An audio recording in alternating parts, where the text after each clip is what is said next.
Cet été, TV3V vous dévoile le palmarès des 4 meilleurs mags que vous avez choisis. On commence cette semaine par le numéro 4.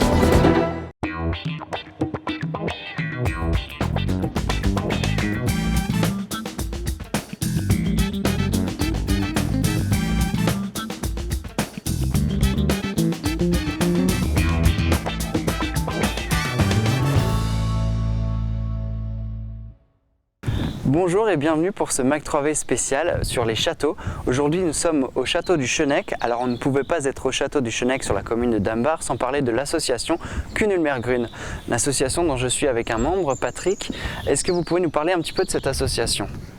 Notre association compte actuellement une trentaine de membres, tous bénévoles bien entendu. Donc moi je suis récemment dans l'association depuis les années 2010. C'est une association qui a été créée dans les années 2000 par notre président Jacques Bruderer, qui au début a fait ça à l'arrache, un peu les travaux. Mais à ce moment-là, le Conseil général s'est rendu compte qu'il avait un patrimoine important et a plutôt aidé Jacques à démarrer. Nous sommes la plus vieille association du département. Qu'est-ce qui a été fait au château en 10 ans? Alors pour les gens qui sont venus il y a une dizaine d'années, le château était totalement envahi sous les ronces, la végétation, les arbres. D'abord le premier gros travail, c'était des gros travaux de débroussaillage pour faire ressortir des éléments comme la tour qui se trouve derrière nous, les murs, empêcher que la végétation s'incruste entre les pierres et continue à déstabiliser tous les murs existants. Et ensuite, il y a eu quelques travaux, pas de restauration, de consolidation, pour empêcher les murs existants de tomber ou de s'écrouler sur les visiteurs. Eh ben, on va voir ça un peu plus tard, mais pour l'instant je vous propose de regarder Château Fort Vivant, le lancement de cette association spéciale qui regroupe 8 châteaux du département.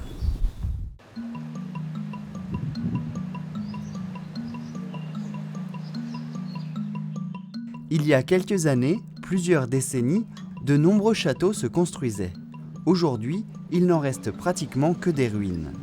Il y a quelques années, une décennie, des associations voyaient le jour pour consolider ces ruines et conserver ces vestiges.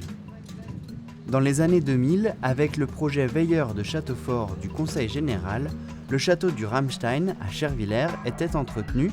L'association, elle, s'est créée plus tard. Après, ça évolue au fur et à mesure et en 2009, on a créé l'association Les Veilleurs du Ramstein justement pour un peu pérenniser tous ces travaux et la démarche des veilleurs de châteaux en Alsace, quoi. Au château d'Andelot, les projets sont nés en 1998, alors que le mur d'enceinte venait de s'écrouler.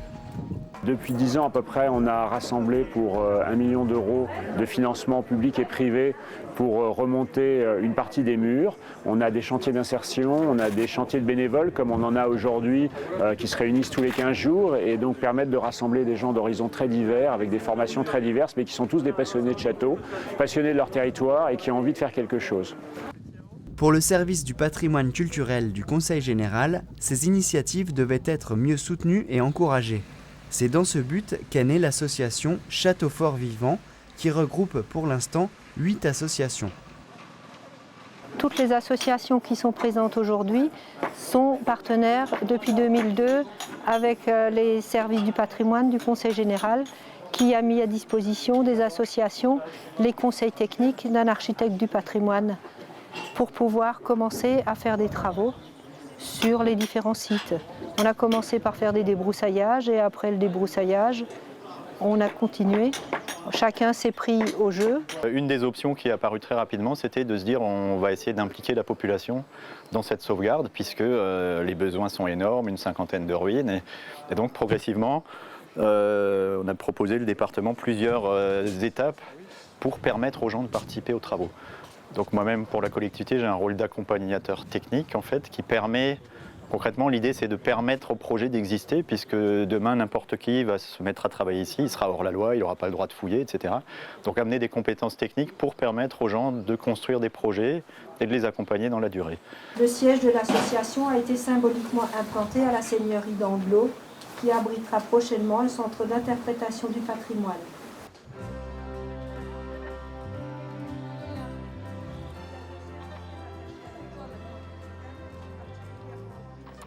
Présent le jour du lancement officiel, les représentants s'accordent à dire que cette association va être utile entre autres pour accompagner les projets et relayer les actions.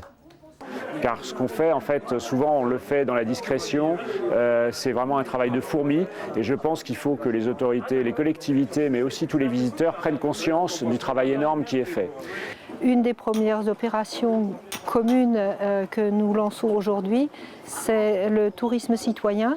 Vous voyez présent sur le site des personnes bénévoles qui sont arrivées ce matin et qui, après une visite du site, sont en train d'apprendre ce que c'est la restauration de châteaux forts. En effet, le partage, c'est le maître mot, partage des connaissances et du matériel. Dès qu'on se met à restaurer, on passe par des phases de débroussaillage, ensuite du relevé, des consolidations, parfois très ponctuelles, 2 mètres de mur. Sur d'autres châteaux, on peut remonter une tour avec les autorisations, mais les techniques de base restent souvent les mêmes, mais à chaque château reste sa spécificité. Donc c'est là que ça reste important d'avoir un regard de spécialiste aussi bien de l'architecture, parfois d'être accompagné d'archéologues, pour que, voilà, se dire, il n'y a pas juste à poser des pierres. Là, on peut poser des pierres avec des bénévoles, parce qu'il y a des gens qui maintenant ont l'expérience, qui peuvent les accompagner. Mais on aurait au premier jour laissé des bénévoles faire ça avec des gens non formés, on passait à la catastrophe. Donc je dirais on commence à récolter ce qu'on a semé et ça a vocation à se multiplier. C'est l'enjeu de cette association Château Fort Vivant en tout cas. On n'est pas du métier, on a appris sur le tas avec Mathias Harissé, l'architecte, qui nous a tout montré. Et puis voilà, comme ça au fur et à mesure, on forme les nouveaux bénévoles et les membres qui viennent chez nous pour travailler. Au total, depuis 10 ans, c'est l'équivalent de 15 000 jours de travail qu'ont fourni les bénévoles. Mais il reste encore beaucoup à faire. L'objectif est de renforcer les effectifs. Les Vosges du Nord, la plupart des sites sont en grès rose, avec ici sur Chonec une richesse d'architecture qu'on retrouve nulle part ailleurs. C'est le mieux conservé sur ce secteur nord, on va dire. Et alors l'intérêt de ce chantier, un des intérêts, c'est qu'il est à la fois sur des aspects consolidation, sauvegarde et archéologie. Mais voilà, sur d'autres sites dans le reste du département, on sera parfois sur du granit, sur des sites très modestes en dimension. Il y a certaines équipes à 5 personnes, d'autres à 10, ici c'est plutôt 25. Voilà, mais l'un dans l'autre, on peut compter entre 80 et 100 bénévoles actifs sur les ruines du Bas-Rhin, ce qui est assez conséquent. Voilà, ça représente une force de travail très impressionnante. Et donc aujourd'hui, l'idée avec Château Fort Vivant, c'est de croiser tous ces gens pour que chacun qui a une expérience sur un domaine puisse en faire profiter les autres. Pour autant, chaque association garde sa souveraineté, chaque projet est autonome. Château Fort Vivant est une aide pour les nouveautés et pour l'administratif. Chaque association continue à fonctionner comme elle fonctionnait jusqu'à présent. En fait, nous nous sommes regroupés pour aborder de nouvelles activités. Donc des activités comme le tourisme citoyen. Il y aura un Andelot à la Seigneurie, un centre d'interprétation du patrimoine. Et nous aurons vocation aussi à animer ce lieu ponctuellement. Pour participer ou simplement découvrir ces châteaux, consultez le nouveau site château-fort-vivant.fr. Vous y trouverez les contacts et des fiches d'inscription aux actions Tourisme citoyen pour les 8 châteaux du Bas-Rhin. Et prochainement, l'association Château Fort Vivant a pour ambition de se développer sur toute l'Alsace.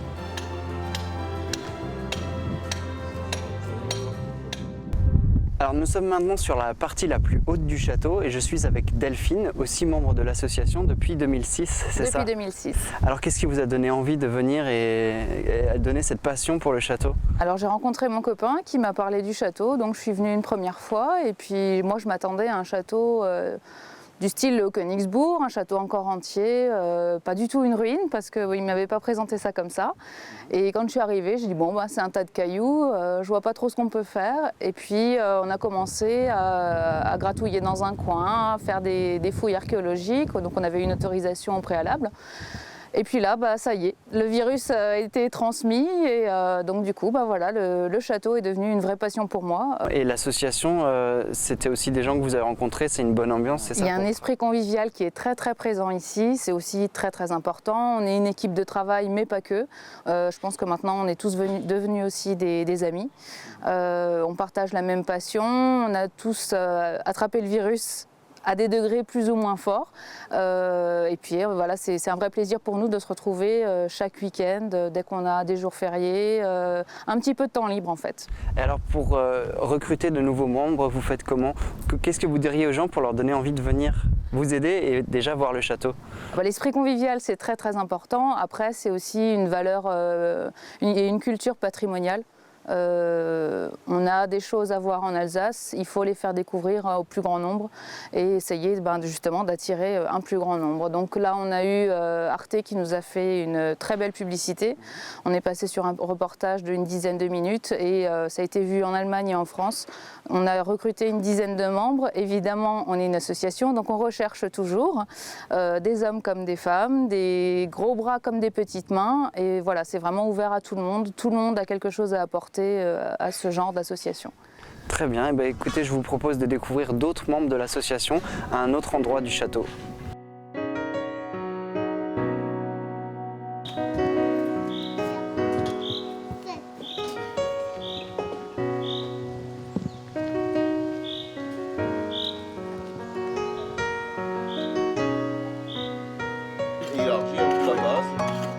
Ou alors leur mur il a travaillé, leur mur il a bougé.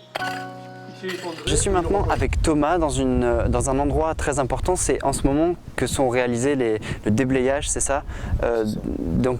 Ici, c'était quoi? Donc ici, on se retrouve dans la basse-cour est. C'est une partie qui est une partie renaissance en fait du château. Donc on se retrouve dans une enfilade de pièces, de caves, sur des niveaux différents. Donc il y avait une succession de fenêtres, portes, puis à nouveau fenêtres, puis à nouveau portes, soit linteaux, soit arcs en plein cintre. Puis après à nouveau une succession de portes, de fenêtres, et puis un mur de cloisons extérieures qui aboutit en fait sur un puits qui permettait à l'époque d'avoir de l'eau dans cette basse-cour et dans la partie du flanquement est du château, quoi. Alors il y a encore des choses à découvrir ici, hein? Ben oui, parce qu'on est vraiment aux prémices des travaux, c'est-à-dire malgré les volumes déblayés, on a encore effectivement beaucoup de choses à découvrir, que ce soit en termes de parties habitées, de fonction des pièces et des couches et des niveaux de vie, quoi, qui sont vraiment encore à explorer tous ces endroits, effectivement, quoi. Dans cette partie renaissance en fait du château, quoi. Le château il a été construit sur plusieurs siècles, détruit. Il y a eu plusieurs périodes, il y a eu plusieurs grandes périodes de vie. Donc au début du XIIe siècle, de grandes périodes de construction, d'habitation, et il y a eu des périodes d'incendie, il y a eu des incendies, il y a eu des destructions. Et donc les dernières destructions, comme on peut voir actuellement sur ce dallage en pierre, correspondent à 1680 à peu près aux destructions des troupes françaises du site pour éviter des repères de brigands et ce genre de sécurisation en fait, du règne de Louis XIV. Alors malgré le chantier, on va dire, toutes les semaines ça change quand même, malgré l'ampleur du travail. Toutes les semaines ça évolue, on peut revenir et revenir encore pour voir comment ça se passe. Tout à fait, parce que en fait on a eu des autorisations pour travailler dans différents secteurs et différentes zones du château.